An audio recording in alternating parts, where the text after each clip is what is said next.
It is Wednesday, August 5th, 2020, 11:22 a.m. Central Standard Time.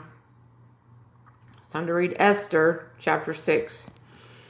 On that night could not the king sleep, and he commanded to bring the book of records of the chronicles, and they were read before the king.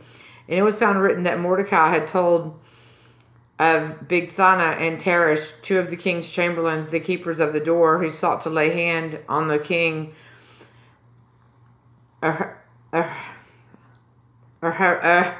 Ahasuerus.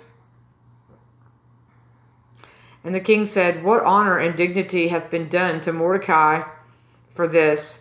Then said the king's servants that ministered unto him, "There is nothing done for him." And the king said, "Who is in the court?" Now Haman was come into the outward court of the king's house to speak unto the king to hang Mordecai on the gallows that he had prepared for him. And the king's servant said unto him, "Behold, Haman standeth in the court." And the king said, "Let him come in." So Haman came in, and the king said unto him, "What shall be done unto the man whom the king delighteth to honor?" Now Haman thought in his heart, "To whom would the king delight to do honor more than to himself?" And Haman answered the king, "For the man whom the king delighteth to honor, let the royal apparel be brought which the king useth to wear, and the horse that the king rideth upon, and the crown royal which is set upon his head. And let this apparel and horse be delivered to the hand of the one of the king's most noble princes, that they may array the man withal whom the king delighteth to honor, and bring him on horseback through the street of the city, and proclaim before him, Thus shall it be done to the man whom the king delighteth to honor." Then the king said to Haman, "Make haste, and take the apparel and the horse, and thou hast said, and do even so to Mordecai the Jew that sitteth at the king's gate. Let nothing fail of all that thou hast spoken."